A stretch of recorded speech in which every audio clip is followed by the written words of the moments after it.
Apakah kamu tahu kalau salah satu penemuan terbesar abad ini yaitu Google Earth pernah digugat oleh developer software asal Jerman karena dinilai telah melanggar hak cipta? Besar kemungkinan tak banyak yang mengetahui kasus gugatan ini. Bahkan saya pribadi baru mengetahuinya setelah menonton serial Netflix berjudul The Billion Dollar Code yang mendokumentasikan secara lengkap pertarungan antara wong cilik dengan korporasi raksasa di dunia teknologi tersebut.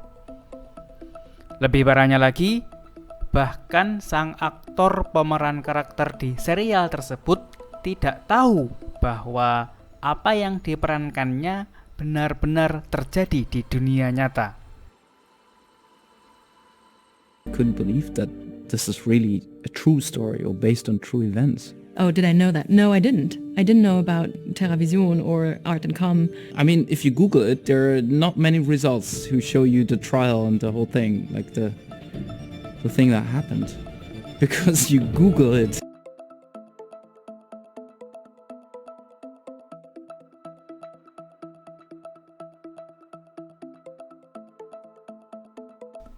Jangan harap kamu bisa menemukan banyak referensi artikelnya melalui mesin pencarian Google, walaupun ada sedikit tersebar informasi tentang TerraVision melawan Google di sana-sini. Pasca menonton serial tersebut, otak saya tidak bisa tenang. Rasa penasaran semakin membesar, hingga akhirnya saya cari-cari informasi seputar kasus ini. Namun, memang sedikit sekali informasi yang tersedia.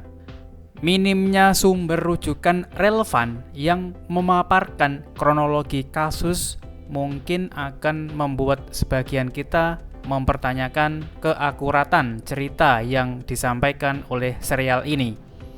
Tapi bagi saya pribadi, minimnya informasi justru memperkuat daya tarik The Billion Dollar Code, lantaran memunculkan satu pernyataan yang menurut saya merupakan bukti bahwa tontonan ini berhasil mencuri perhatian saya hingga mempengaruhi otak saya untuk membuat video yang kamu tonton ini. Hahaha. Eine Onyx mit Reality Engine. Ich dachte, die gibt's noch gar nicht in Berlin.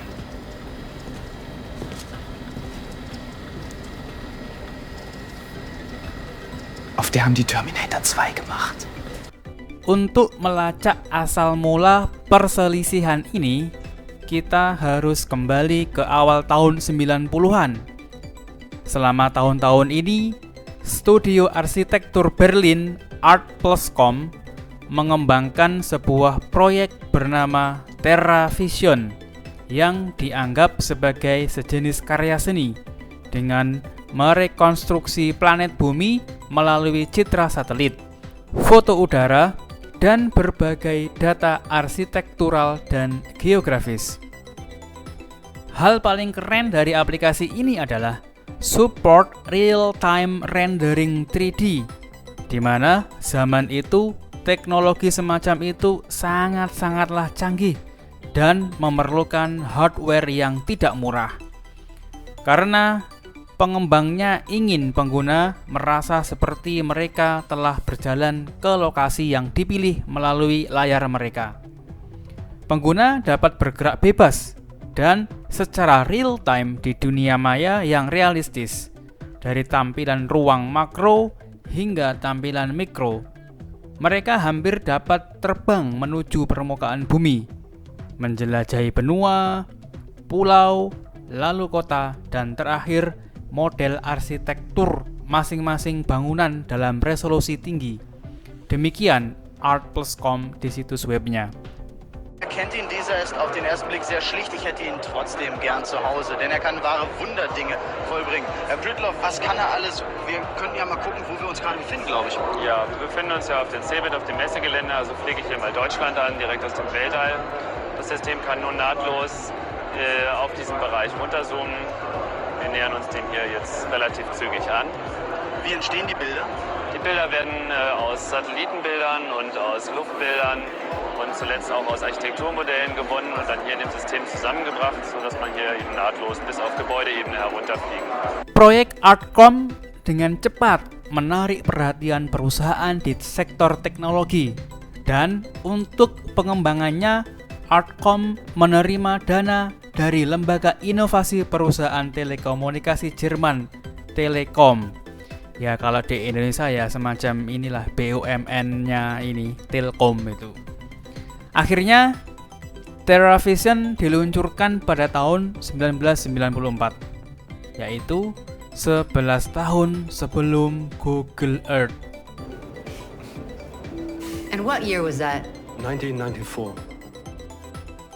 And when did Google release Google Earth? 2005. So, 11 years later. That's right. Setelah diluncurkan, Art+com terus mengembangkan TerraVision dan mempresentasikannya di pameran teknologi internasional sambil mengerjakan proyek lain hingga pada tahun 2005 mereka dikejutkan oleh berita yang tidak menyenangkan, yaitu Google yang sudah menjadi perusahaan multinasional raksasa telah meluncurkan aplikasi yang sangat mirip dengan TerraVision, yaitu Google Earth. Dari sana, founder TerraVision, Pavel Mayer dan Joachim Salter mulai mengeksplorasi opsi apa yang mereka miliki untuk meminta ganti rugi dari Google karena telah meniru ide dan source code dari TerraVision. Usut punya usut, ternyata pada tahun 2006, Art+com bertemu dengan programmer California yang bekerja di Silicon Graphics untuk menegosiasikan pembelian paten.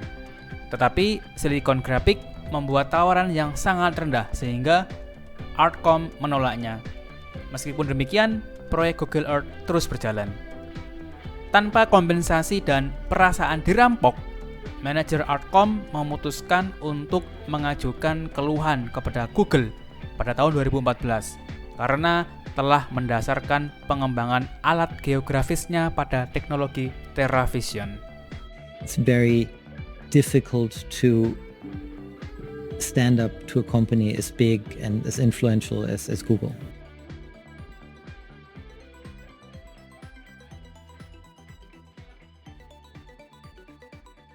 Implementasi pertama TerraVision menggunakan komputer Onyx yang dikembangkan oleh Silicon Graphics, komputer paling super canggih pada saat itu. Silicon Graphics mau pekerjakan 2 orang yang kemudian memegang posisi senior di Google, yaitu Michael Jones yang menjabat CTO Google Earth antara tahun 2008 hingga 2015, dan Brian McClendon yang merupakan Vice President of Engineering Google antara tahun 2004 hingga 2015.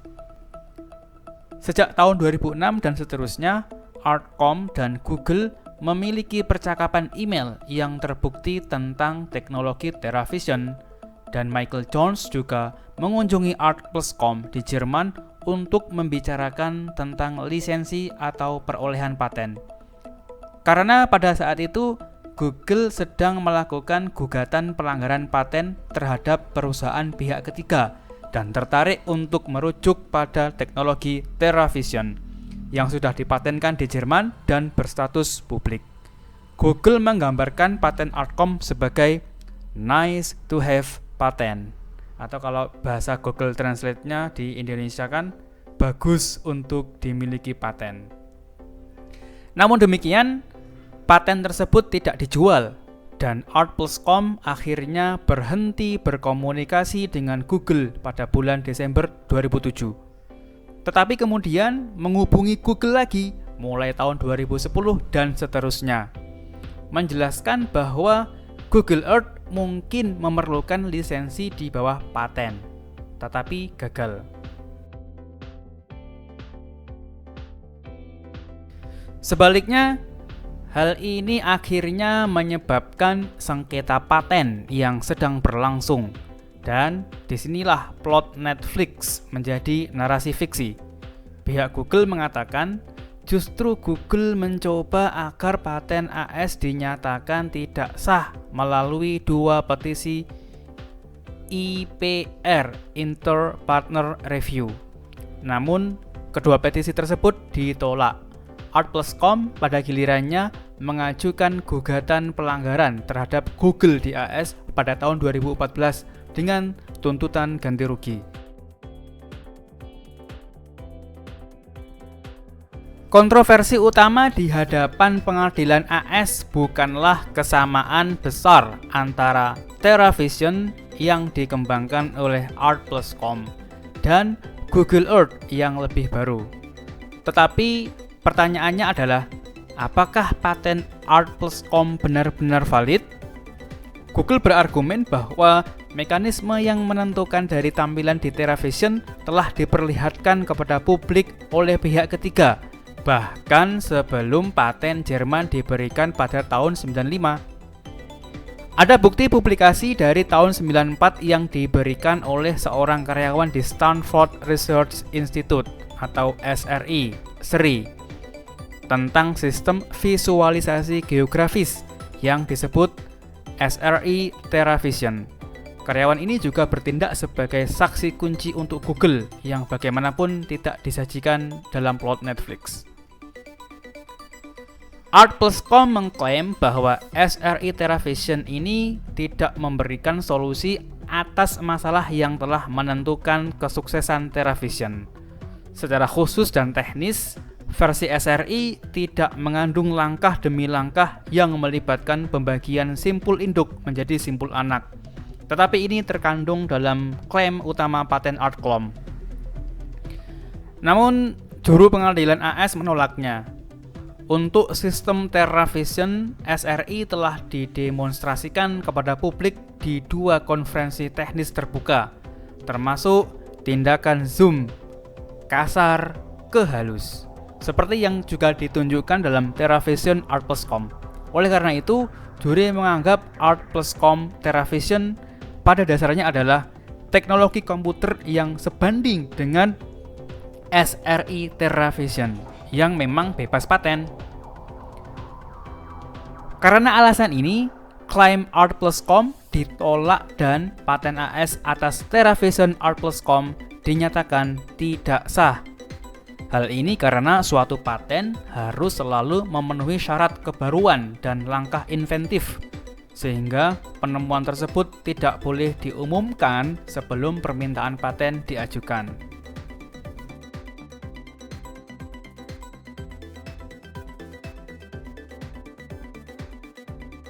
Kennt ihn, dieser ist auf den ersten Blick sehr schlicht, ich hätte ihn trotzdem gern zu Hause, denn er kann wahre Wunderdinge vollbringen. Herr Pritloff, was kann er alles? Wir könnten ja mal gucken, wo wir uns gerade befinden, glaube ich. Ja, wir befinden uns ja auf dem CeBIT, auf dem Messegelände, also fliege ich hier mal Deutschland an, direkt aus dem Weltall. Das System kann nun nahtlos auf diesen Bereich runterzoomen. Wir nähern uns dem hier jetzt relativ zügig an. Wie entstehen die Bilder? Die Bilder werden aus Satellitenbildern und aus Luftbildern und zuletzt auch aus Architekturmodellen gewonnen und dann hier in dem System zusammengebracht, sodass man hier eben nahtlos bis auf Gebäudeebene herunterfliegen kann.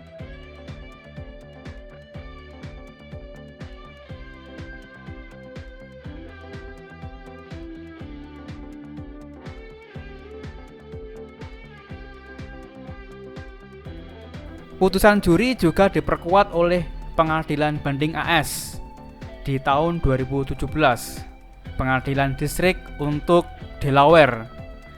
Di nomornya itu ada di sini ya. Itu ada nomor patennya itu katanya ya. Dan paten Jerman yang mendasarinya tentu saja sudah lama kadaluarsa karena telah lewat 20 tahun. Memang sangat sulit untuk membuktikan apakah suatu kode telah dicuri. Apalagi karena sifatnya pengkodean yang tidak biasa. Suatu kode tertentu bisa sangat mirip, bahkan identik. Namun, pada saat yang sama, kedua pihak yang bersengketa biasanya tidak mau menyerahkan kode lengkap ke pengadilan. Karena disitulah letak keuntungan pasar yang sebenarnya. Dan ngomong-ngomong, tidak mudah menemukan ahli di pengadilan. Dan tentu saja, tidak di antara anggota juri, dengan keahlian dan pemahaman yang diperlukan tentang coding. The Billion Dollar Code sendiri adalah mini-seri fiksi, namun inspirasinya berasal dari kisah Profesor Joachim Sauter, seorang seniman yang membantu mengembangkan TeraVision di awal 90-an dan benar-benar menggugat Google ke pengadilan. Joachim sendiri turut terlibat dalam proses pembuatan film ini, namun dia meninggal dunia sebelum film ditayangkan. Dan pada akhir miniseri, bagian kredit film menyebutkan dedikasi film ini untuk Joachim. Pada akhirnya, Art+Com memang kalah di pengadilan paten. Google dinyatakan tidak mencuri paten TeraVision. Namun, pembuat film ini, sutradara Robert Talheim dan penulis naskah Oliver Ziegenbalg, seperti ingin menunjukkan bagaimana kasus-kasus pelanggaran paten yang melibatkan raksasa-raksasa teknologi banyak terjadi. Pada ujungnya, para raksasalah yang kerap dimenangkan. Pesan fundamental dari kisah perseteruan antara Art+Com versus Google adalah seseorang harus selalu melindungi penemuannya sebagai paten jika memungkinkan.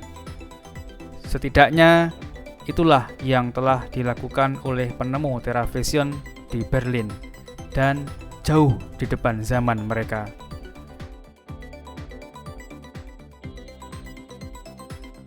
Das war ein bisschen zu früh. Ja.